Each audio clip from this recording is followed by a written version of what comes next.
Hello, and welcome to Standing Apart, the podcast that explores why being different is a superpower, with me, Nigel Ridpath. In this episode, I'll cover what my plans are for the show, given that this is episode one, some of the ways in which a business can differentiate itself, and a story that combines Latin American dancing and rugby. Plus my regular features, Superhero of the Week, my 1 minute rant, and listeners' questions.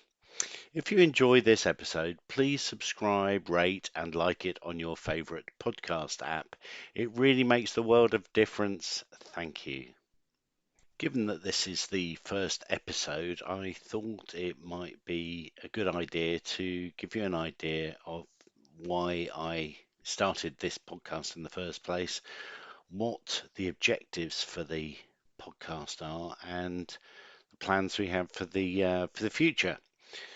So, starting off with my motivations, I think there are two things really. The first is that looking back over my LinkedIn posts, which I tend to write when a particular thought or emotion comes into my head, looking back over the last year or so, the majority of the posts that I have written about are on the subject of differentiation one way or another. And I think that ChatGPT is going to make things like that worse. And we've got a lot of things to be aware of. So um, it's massively important in businesses to stand out, but it's also important personally. That comes on to my second motivation, really, which is that originality is one of my top three values. Um, I appreciate it in other people, and it's something that I hold important myself. And I'll talk about that a little bit later on in the pod. In terms of what we're planning to do with the show itself, it's true that there are lots of great business podcasts out there. But to my mind, few mix the business and the personal. There are personal growth podcasts and there are business podcasts, but there are not that many that kind of combine the two. I think it's also fair to say that most podcasts are on a particular topic. So that might be AI, entrepreneurship, growing revenues, but not many are on a theme that can then come back and span all of those topics. So I really like the idea of a theme-based podcast rather than a topic-based podcast.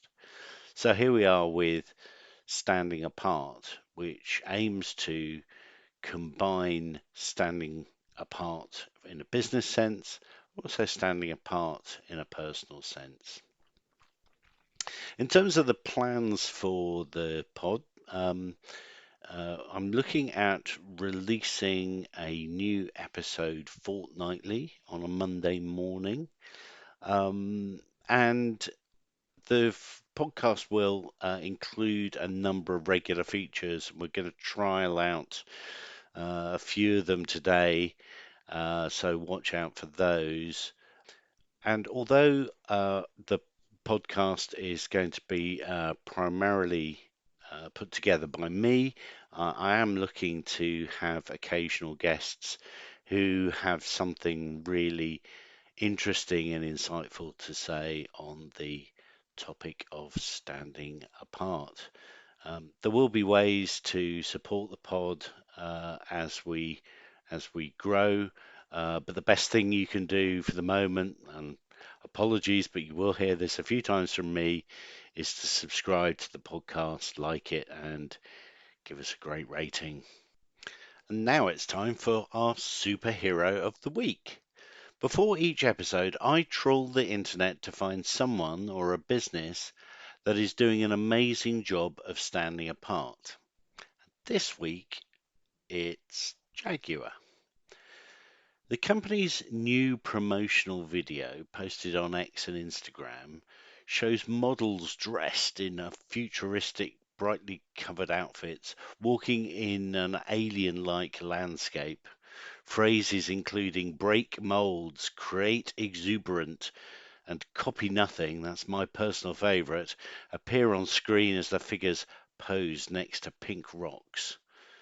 The brand's new modernist logo then appears on screen.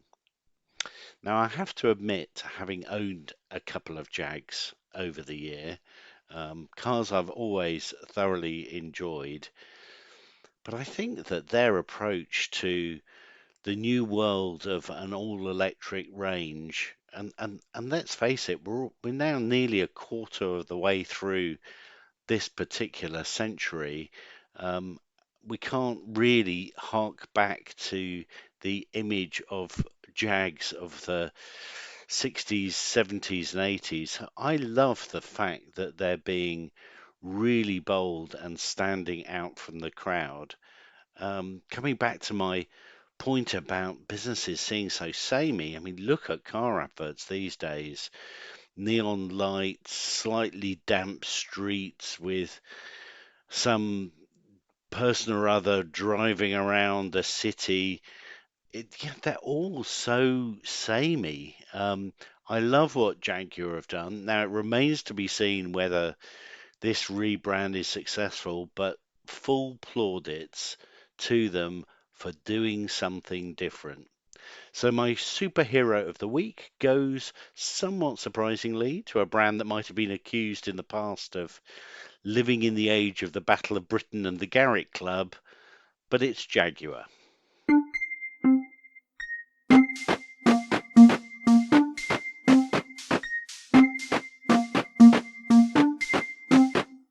I really love looking at the different ways that businesses stand apart. And I'm going to do a little bit of a deep dive now into a number of different ways that businesses can differentiate themselves. Um, so the first one is, how do people know that they need you? Sometimes it's blindingly obvious. You don't have any, you're running out of fuel in your car, and therefore you're going to need a petrol station. You know, that sort of thing is obvious. But there was a really good example going back a few years with Oral-B toothbrushes. Most people ended up using a toothbrush to death until it was completely frayed and actually was not very effective. So what Oral-B decided to do was to put a purple dye into the bristles themselves that actually over time faded, and when the dye had completely gone, you knew that you needed a new toothbrush. Now, guess what? Oral-B sold more toothbrushes that way, but also um, the toothbrushes were being changed when they were still being effective, and those frayed ones really had long past being useful. So they were actually there was actually a customer benefit as well. Now, because nobody else had that technology, obviously people caught on, other toothbrush manufacturers caught on over time, that difference ended up being a competitive advantage. So sometimes coming up with an innovation um, can in itself provide you with that differentiation and the competitive advantage. So the next question is innovation and differentiation around how customers find you. And here, let's think about retail generally. Um, we often bemoan the fact that our high streets are dying, but in the last 10 years, according to the Office for National Statistics, the amount of purchases bought online, the total amount of retail spend, has gone from 10% to nearly 30%. Unsurprisingly, during COVID times, it hit over 40%, but it seems to be settling down around 30% at the moment. But it's grown year on year. So when you ask in a retail sense how customers find you, You have to look at those changing trends and understanding which uh, audience you're going after will determine whether high street presence is still worth it or whether your sort of customers will always be looking online and then making that change.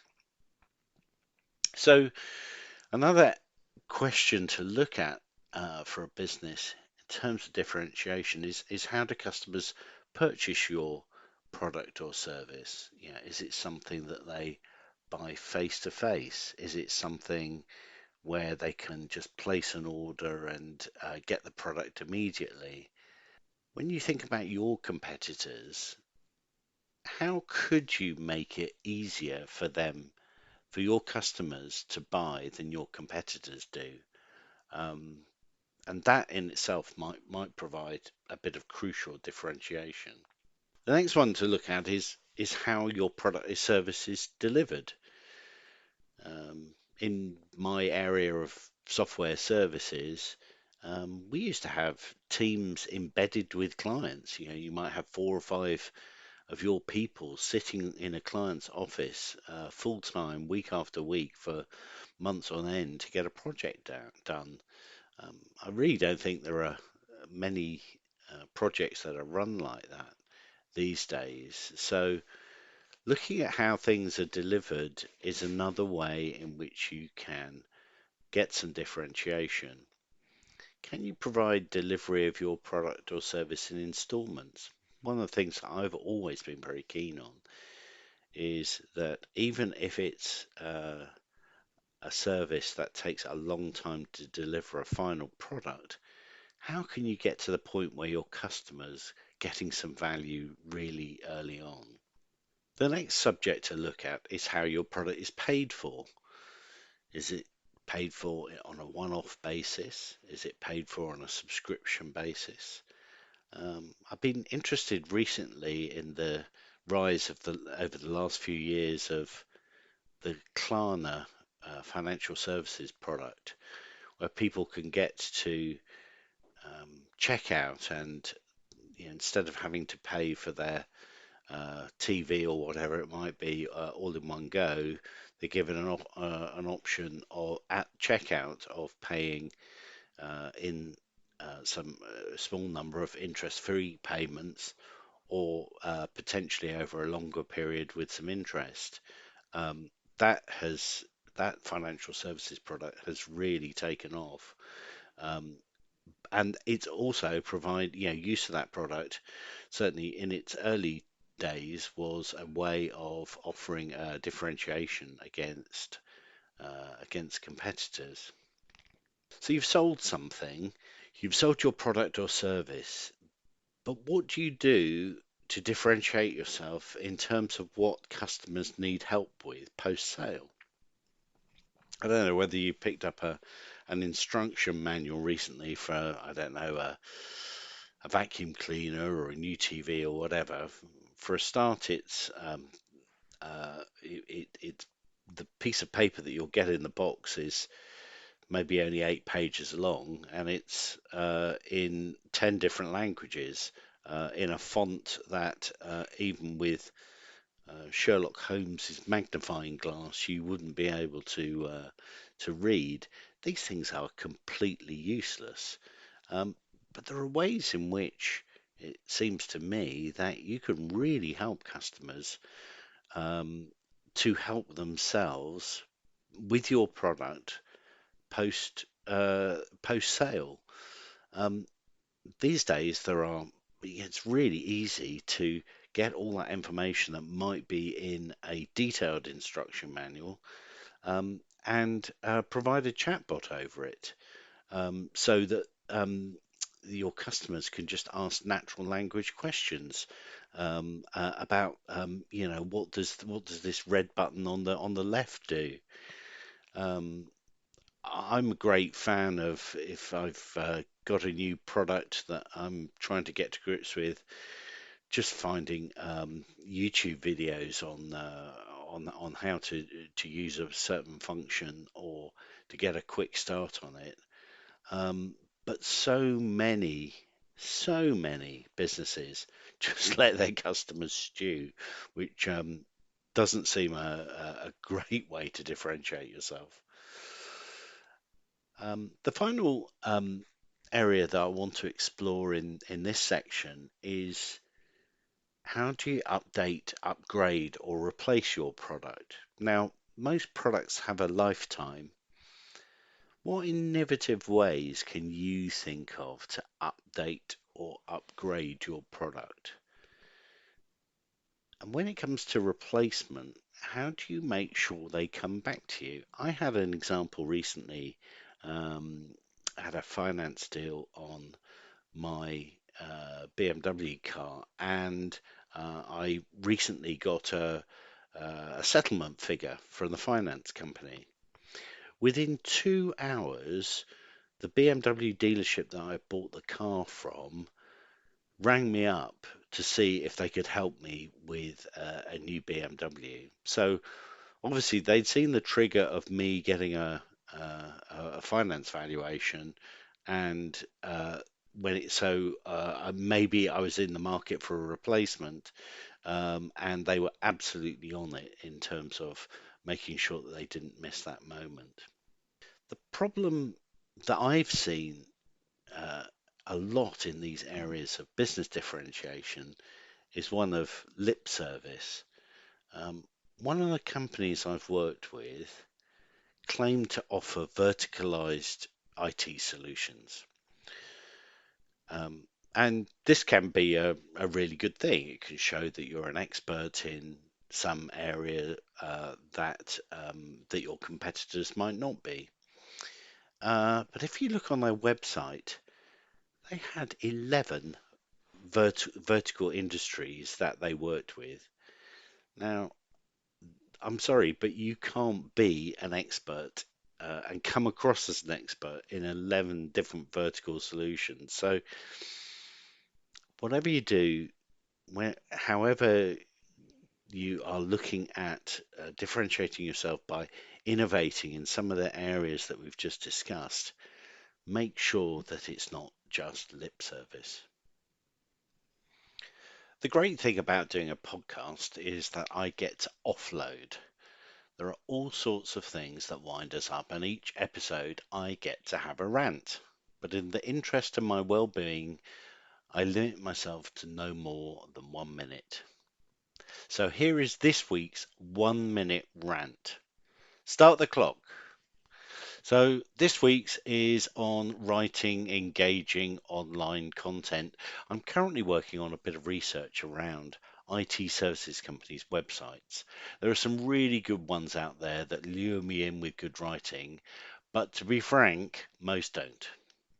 My personal view is that the race for Google rankings has made for some very dull reading. Where's the personality? Where's the story? Crucially, where's the differentiation?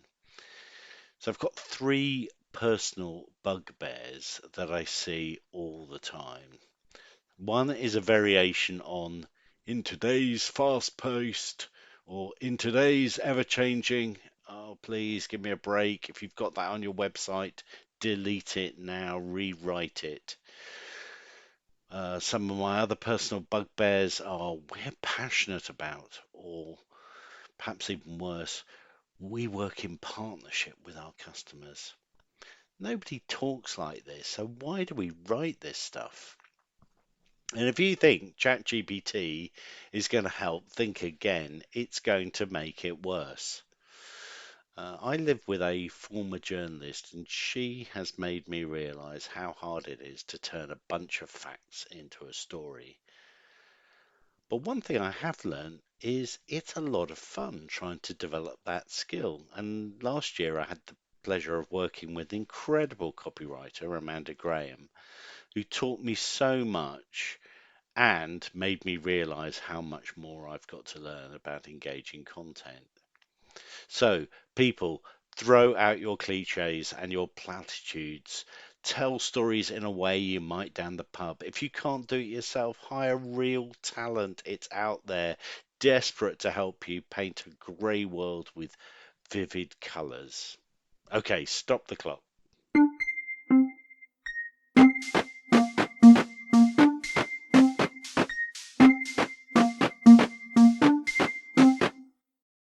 So we've got to the part of the show where I'm going to discuss standing apart personally. I mentioned at the beginning of the show that individuality is one of my top three values. I've never been one to follow a crowd, um, and sometimes that's not always the easiest path to follow, but it's one that has always felt the most comfortable for me. So I promised you a story about Latin American dancing and rugby. I have always danced, as long as I can remember, um, back in the 70s when I was a kid, dancing to songs that came on, going to school discos, that sort of thing. And of course, in my teens, then growing up near London, going to nightclubs with friends, and yeah, dancing the night away. Um, and when I got down to university, a friend of mine introduced me to um, uh, a woman who had done a lot of Latin and ballroom dancing before she came to university, and we were dancing at a nightclub one evening, and she said, "Have you ever considered doing Latin and ballroom dancing?" I admitted that I hadn't. And she said, "Well, I've been down to the Latin and ballroom club, and I think we've got a chance of getting on the university dancing team if you fancy giving it a go." It sounded like a great challenge. She was already experienced. And had danced at a pretty high level. So we went down, we focused in on the Latin American jive, put a routine together, and within 6 weeks of me never having done Latin or ballroom dancing before, Sue and I were the jive couple in the 8-person university Latin and ballroom team, which, you know, is still probably one of my greatest achievements to date. And I loved it. And we toured all over the universities all around the country, Southampton, Nottingham, Liverpool, dancing in competitions. Yeah, it's very strictly come dancing, and we thoroughly enjoyed it. Um, I left university, started working for an insurance company that had a sports and social club. And I started to get roped into playing rugby at a very social level. I was stuck out on the wing, and for anybody who knows anything about rugby, the inside backs were so awful that the ball never got to me. So I had very little to do apart from run up and down. But I did enjoy it, and it was yeah, it was good fun, very social. Um, and um, and so this leads me to my point about standing apart. It got to the point that on a Wednesday evening, I used to run a Latin and ballroom class at the rugby club. So it was really strange to know what people made of this. My rugby mates were certainly very bemused, but all the people who came along to the dance classes used to love it. Um, and I guess the most important thing for me is that both sides of that rather strange pairing both sat very comfortably with me. I really enjoyed doing both of them. So, you know, for me, the fact that I was probably the only person running Latin dancing classes and playing rugby at the same club anywhere in England. And if you're out there and somebody else has done it, then let me know. But actually, that gave me great joy rather than it kind of sitting uncomfortably. Over the coming episodes, we'll explore further the advantages of standing out in a personal capacity. But as I just hinted at there, sometimes there may be some less pleasant sides of personally standing apart, and we'll explore them as well. Now to the third of our regular features. It's time for this week's listener's question.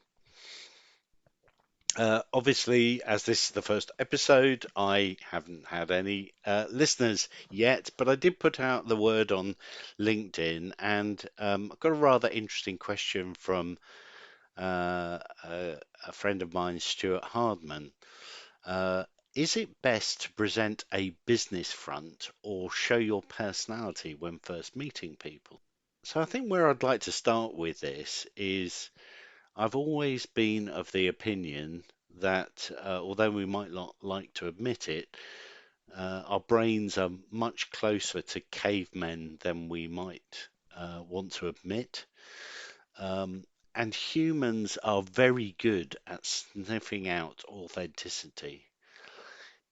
This is a natural trait that we will have evolved over tens of thousands of years because it was a useful trait to keep us alive. Um, if a new person came into your tribe, you had to sniff out pretty quickly whether they were a scout for a rival tribe or actually somebody who was genuine about joining you. So that that instinct, although we might not be conscious about it, is very much there in all humans. The other thing is you may end up having a long-lasting relationship with that person, and the true you will come out at some point. So I think there's no advantage in pretending to be something that you're not. There's a technique that I use that I think is really important here. I call it assess and react. So I'll give you an example. Let's say you're prone to being a bit sweary. It's not a great idea when you first meet people to be as sweary as you might be with people you've been for a long time. Assess those people that you're just meeting, see whether how they react. Maybe start by assessing what their language is like, and then slightly upping the ante to that sweary state that is more like the real you. So a lot of this is about being really self-aware, and then just slowly pushing the boundaries to the point where your true authentic self is coming through. Years ago, I got to know Simon Woodruff, who's one of the original dragons on Dragon's Den. He was the chap who started Yo Sushi. And one of the things that he used to talk about a lot, and it certainly helped him in his early entrepreneurial career, is to act as if. So for him, it was to act as if we already had 10 outlets. And so, how would he be if he did have 10 outlets? Now, you might say that acting as if is inauthentic, but actually, I don't think it is because you still bring in your personal attributes, but you're just projecting a future state. Anyway, thanks for sending that question over, Stuart. I hope my answer goes some way to responding to your question. If you have a question on a personal or business differentiation topic, then drop me a line at standingapartpod@hotmail.com. So we're nearing the end of the show. I hope you found it insightful. If you did, please tell your friends. This show can only survive with people listening to it regularly, and no matter how good we make it, we have to beat the dastardly algos. So every subscribe, rating, and like that you give it on your favorite podcast app really makes the world of difference. Thank you. Until next time, whatever you do, stand apart from the crowd. Standing Apart is a Sun Bear Consulting production.